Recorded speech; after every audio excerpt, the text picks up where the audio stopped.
Michael Nagy here with Jiggy Jag TV and DiscoveringBands.com. And for everyone watching, if you could share this video on my channel and help support the awesome bands I feature. And today I'm here with Rahway. How you doing today? What's going on? How are you? Good. It's good to have you. Yeah, look, I'm all dressed up for the occasion. I'm actually at work. Looking good. So you want to give us a little history about the band and tell us how it started? So the band was started by two brothers, Dave and Steve Cardenas. Dave's the guitar player, Steve's the drummer. They started it out many years ago. This is like the 15th incarnation of the band. But so Nick Haid, our singer, came in a little later. His band was opening for Rahway at the Brighton Bar in Long Branch.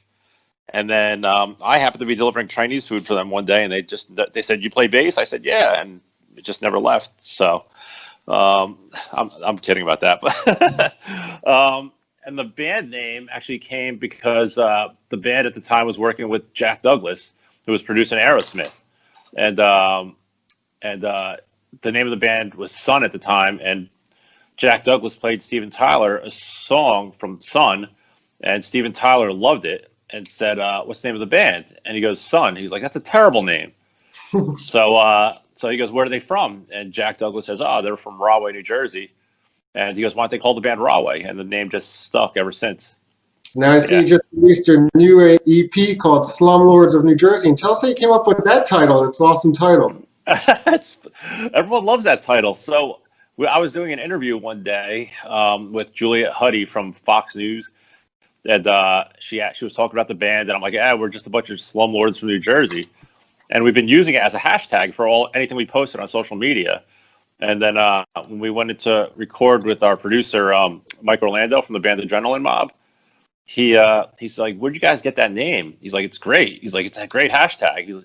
And I'm like, "Why don't we just call the CD Slumlords of New Jersey?" And it just seemed to click, Yeah, and I see you just released a new single, Stone.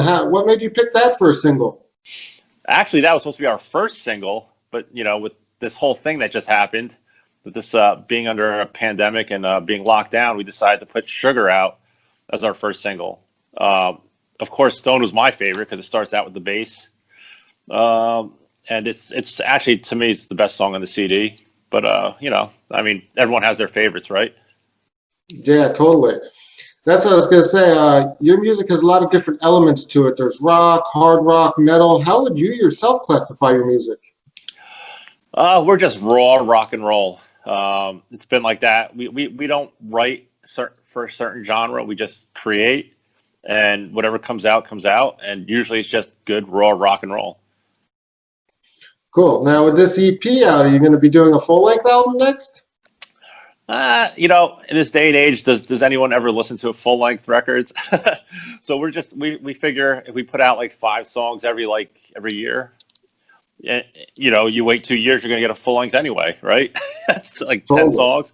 So I think that we're gonna put out another EP in a year or so. We'll call it like Section 8 or something like that, or Section 18. I don't know. Well, do you think you'll be putting out another single from the current EP? Yeah, I think so. I mean, right now, I mean, we just released Stone, so we're trying to push that one. But I think that we might do a video for the cover next, the Paul McCartney cover. So we'll see. Yeah, like you said, in this day and age, they're more looking for singles rather than just full-length albums. Yeah. Yep. So, it's weird. It's a weird world we're living in. Yeah, times are definitely changing. It's crazy. Yeah. Yeah. So tell us how the band's handled the quarantine time. So we haven't practiced. We haven't even seen each other since March. We actually got together to film the video for Stone, but back when the quarantine was at its peak, we decided to put a music video out and show our fans that we're still here and we still want to put music out. So we decided to make Sugar our first single off the new EP, and we shot like Zoom style stuff of us performing the song, and we had all our friends sing the chorus or lip sync the chorus of the song Sugar. So we had people like Don Jamieson from That Metal Show on. we had PJ Farley from the band Trickster and Rob and Fozzy, John Costco from Dropbox and St. Kane. The guys from Scarlet Carson were in it. So I mean, a lot of New Jersey musicians and a lot of friends of ours and fans that sent us video footage from their iPhones. The video got like 25,000 hits. So yeah, that's a good number. And a lot of good bands you mentioned there too. A lot of good New Jersey bands. Yeah, we're friends with a lot of Jersey bands, and you know, we just keep those relationships, and it just makes this music scene a lot stronger. So yeah. Now, if people want to look you up online, find your music on social media, how do they do that? they can find us at rahwayband.com, facebook.com/Rahway, and yeah, I think Instagram.com or it's at Rahway Band or something like that. I don't know.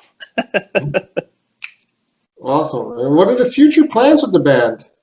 Well, when this is over, we plan on getting back out there. We miss playing. We all miss playing. So as soon as this is over, we can play music again, which who knows if we can do it until next year.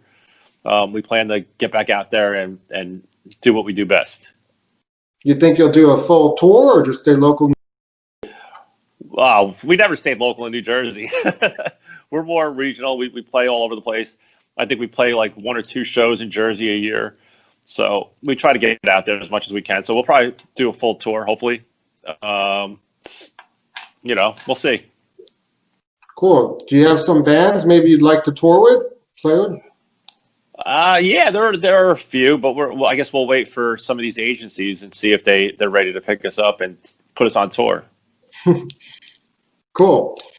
Now, I want to ask, over the years of doing the band, do you have some, maybe a couple memorable experiences you can share for the fans? Let's see. I mean, some memorable experiences. We got to open for Greta Van Fleet, sold-out show up at FM Kirby Center. That was awesome. And as we were coming back to our dressing room, there's Greta Van Fleet warming up, giving us a standing ovation. They're like, "You guys were incredible." I'm like, "You're telling us we're incredible?" That's you guys cool. are pretty. Yeah, that was pretty neat. Hanging out with the Skid Row guys, fellow New Jersey rockers. Just hanging out with them at Starland was a really cool experience, and then rehearsing with them the night before. So, and then of course recording with Mike Orlando has been a great experience. So, awesome. Well, it was good having you and talk with you, and everyone look them up.